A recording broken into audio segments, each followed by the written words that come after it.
반갑습니다. 사회복지위원회 소속 남정호 의원입니다. 오늘 본 의원은 수성구의 재정위기 극복을 위한 노력을 당부하기 위해 이 자리에 섰습니다. 지난해 국가 재정 적자 규모가 87조 원에 이르렀고 지방 세수는 전년 대비 6.2%가 줄어든 것으로 나타났습니다. 그렇다면 수성구의 재정 상황은 어떠할까요?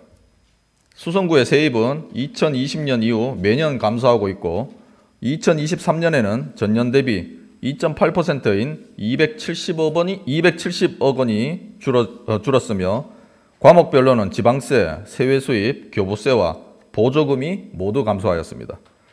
또한 지자체 임시비를 할 수 있는 재정 안정화 계정의 인출이 늘어난 등 기금 재원 또한 감소하고 있습니다. 이제부터는 본격적인 재정 위기에 대비해야 합니다.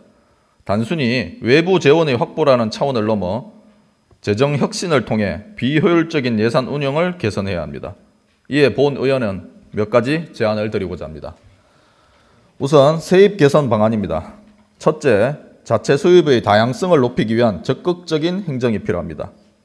우리 군은 행정안전부 재정분석평가, 대구시 지방세정종합평가 등 각종 평가에서 지방세 징수와 체납관리, 제도 개선에 대한 노력을 높게 인정받았습니다.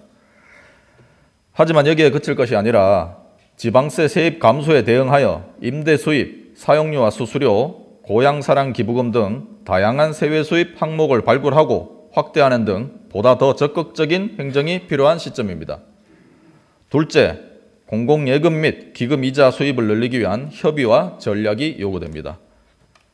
나라살림연구소에서 2022년 공공예금 이자율을 조사하였는데 우리 구의 공공예금 적용금리는 전국 지자체 평균 금리에 미치지 못하였습니다.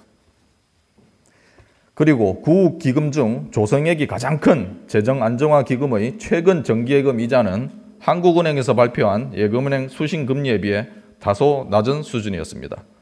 이 외에 금고은행에서 지자체에 출연하는 금고협력사업비 또한 전국 기초자치단체의 평균에 미치지 못하였습니다. 금고은행과의 적절한 협의를 통해 수익을 확대하고 사업비 지출 시기를 감안하여 예금 상품 등을 전략적으로 활용해야 합니다. 이어서 세출 개선 방안입니다. 첫째, 보조금이 면밀한 계획 수립과 반납금 감소 노력이 필요합니다. 우리 군은 최근 확보한 보조금 중 매년 100억 원 이상을 반납하고 있으며 2023년에도 120억 원의 보조금이 반납이 되었습니다. 외부 원인으로 불용 예산이 발행할 수는 있지만 소요재원 과다 추정 및 소극적 집행으로 인해 반납되는 일을 지양해야 합니다. 보조금을 많이 확보하는 것은 분명 중요합니다. 하지만 대부분의 보조금이 자체 재원의 매칭에 따르기에 자율적으로 사용할 수 있는 재원이 줄어들게 됩니다. 보조금 신청 전 중기 재정 계획과 장기 발전 계획에 부합하는지 등을 검토하고 보조금 지원 종료 후 유지 관리에 드는 비용을 감안하여 면밀한 계획을 수립할 필요가 있습니다. 둘째, 공유재산 관리를 강화하고 유유 및 저활용 재산에 대해서는 적극적인 방안을 마련해야 합니다.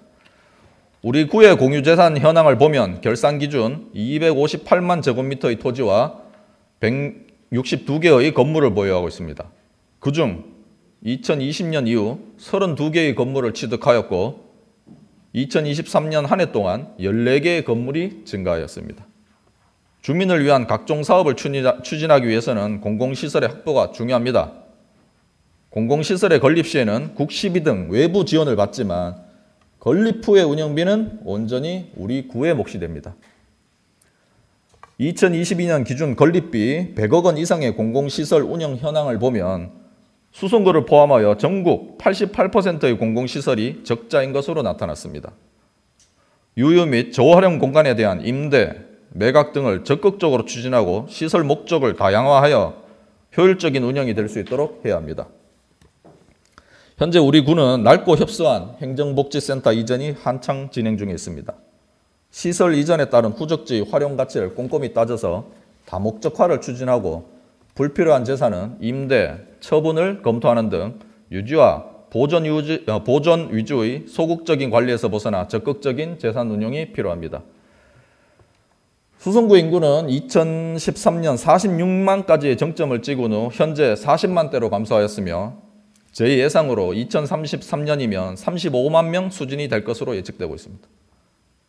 취업을 위한 청년들의 유출은 심화되고 있고 고령화와 함께 생산 인구는 급감하고 있습니다. 기존의 재정 운영에 대한 패러다임을 바꾸고 미래 세대가 짊어지게 될 세 부담을 줄여주는 것이 우리의 역할이자 의무입니다. 오늘 본 의원이 제시한 재정 운영 방안에 대해 깊이 고민해 주시고 집행부의 적극적인 역할을 당부드립니다. 이상으로 5분 자유반을 마치겠습니다. 경청해 주셔서 감사합니다.